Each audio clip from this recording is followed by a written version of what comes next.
सतारीचे मधुर स्वर, तबल्याचा दमदार ताल, बासुरीची मंत्रमुग्ध करणारी धून. भारतीय संगीतामध्ये वाद्यांची दुनिया किती मोठी आणि विविध आहे नाही का? पण तुम्हाला माहीत आहे का की या हजारो आवाजांना एका अगदी सोप्या, प्राचीन सूत्रात बांधलेलं आहे? चला, आज आपण भारतीय वाद्यांच्या वर्गीकरणामागे असलेलं ते सोपं आणि सुंदर शास्त्र उलगडून पाहूया. विचार करा, संगीताच्या जगात कितीतरी ध्वनी आहेत. सतार, तबला, बासरी, वीणा, कितीतरी वेगवेगळे आवाज. पण या आवाजांच्या महासागराला आपण व्यवस्थित कसं ठेवणार? या सगळ्या वाद्यांना एकाच सूत्रात बांधणं खरंच शक्य आहे का? आणि गंमत म्हणजे या प्रश्नाचं उत्तर हजारो वर्षांपूर्वीच नाट्यशास्त्र ह्या आपल्या प्राचीन ग्रंथात दिलेलं आहे. या पद्धतीला म्हणतात चतुर्विध वाद्य वर्गीकरण. ही एक 4 भागांची वर्गीकरण प्रणाली आहे जी एकाच मूलभूत गोष्टीवर अवलंबून आहे: वाद्यातून आवाज तयार कसा होतो. चला पाहूया हे किती सोपं आहे. तर आज आपण काय पाहणार आहोत? सगळ्यात आधी ह्या वर्गीकरणाचं मूळ रहस्य समजून घेऊ.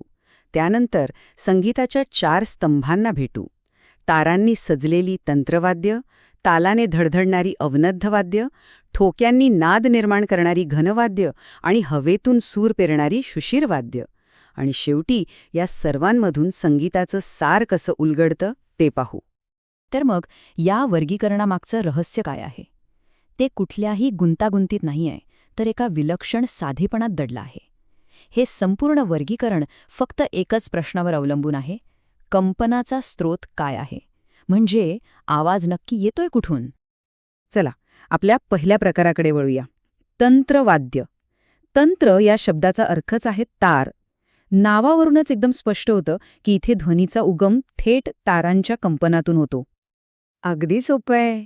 ज्या वाद्यांमध्ये तारांच्या कंपनाने ध्वनी निर्माण होतो ती सगळी तंत्रवाद्य झाली. वाद्याला तार आहे का? ती छिडल्यावर सूर निघतोय का? मग ते झालं तंत्रवाद्य. सतार, सारंगी, संतूर आणि वीणा ही याची काही सुंदर उदाहरणं आहेत. पण गंमत बघा, या प्राचीन वर्गीकरणात वायोलिन आणि गिटारसारखी आधुनिक वाद्यसुद्धा किती सहज बसतात.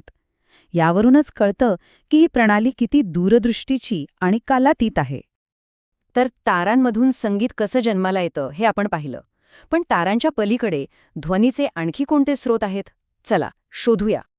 संगीताच्या पुढच्या प्रकारात ताल आणि लय यांना जास्त महत्त्व आहे. आपण बोलतोय अवनद्ध वाद्याबद्दल.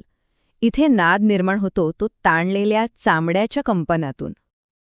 अवनद्ध म्हणजे आच्छादलेले, म्हणजे ज्या वाद्यांवर चामड्याचं आवरण किंवा मेम्ब्रेन ताणलेलं असतं आणि त्यावर आघात केल्यावर ध्वनी निर्माण होतो, ती सगळी झाली अवनद्ध वाद्य. सोप्या भाषेत सांगायचं तर आपली सगळी तालवाद्य, तबला, मृदंगम, ढोलक, पखवाज, नगारा, ही सगळी वाद्य भारतीय संगीताचा ताल आणि लय सांभाळतात. ही सर्व अवनद्ध वाद्यांची एकदम उत्तम उदाहरणं आहेत. आपला तिसरा प्रकार आहे घनवाद्य. नावाप्रमाणेच घन म्हणजे ठोस. इथे ध्वनी निर्माण करण्यासाठी तार किंवा चामडं नसतं, तर वाद्याचा संपूर्ण ठोस भागच कंप पावतो. या वाद्यांचं वैशिष्ट्य म्हणजे इथे वाद्याचा संपूर्ण ठोस भागच कंप पावून आवाज निर्माण करतो. म्हणजे आवाज काढण्यासाठी कोणताही वेगळा भाग जसं की तार किंवा चामडं नसतो. उदाहरणार्थ मंजिरा, झांज, मंदिरातली घंटी किंवा टाळ, ही सगळी वाद्य एकमेकांवर आपटून किंवा आघात करून वाजवली जातात आणि त्यांचा स्वतःचा ठोस भाग कंप पावून एक मधुर नाद निर्माण करतो. आणि आता आपण वर्गीकरणाच्या शेवटच्या आणि तितक्याच मधुर प्रकाराकडे आलो आहोत, जिथे संगीत हवेतून जन्म घेतं: सुशीर वाद्य. ज्या वाद्यांमध्ये हवेच्या कंपनाने ध्वनी निर्माण होतो त्यांना सुशीर वाद्य असं म्हणतात. यात तोंडाने फुंकून किंवा हवेच्या दाबाने वाद्याच्या आत असलेली हवा कंप पावते आणि त्यातून सूर निर्माण होतात. बासरी हे याचं सर्वात सुंदर उदाहरण आहे. त्याचबरोबर शेहनाई, नागस्वरम आणि हो, आपला हार्मोनियमसुद्धा यातच येतो, कारण त्यातही हवेच्या दाबानेच सूर तयार होतात. अगदी ट्रम्पेटसारखी पाश्चात्य वाद्यही याच वर्गात मोडतात. चला तर मग आता ह्या 4ही प्रकारांना एकत्र आणून या संपूर्ण वर्गीकरणाचं सार काय आहे ते बघूया. आणि हे बघा, हे किती सरळ आणि सोपं आहे. तंत्रवाद्य म्हणजे तारांचा आवाज, अवनद्ध वाद्य म्हणजे चांबड्याचा आवाज, घनवाद्य म्हणजे ठोस वस्तूचा आवाज आणि सुशीर वाद्य म्हणजे हवेचा आवाज. किती सोपं आणि तर्कशुद्ध आहे नाही का? याचा अर्थ कंपनाचे फक्त 4 सोपे स्रोत तार, चामडं, ठोस वस्तू आणि हवा हे संगीताच्या संपूर्ण विश्वाचा पाया आहेत.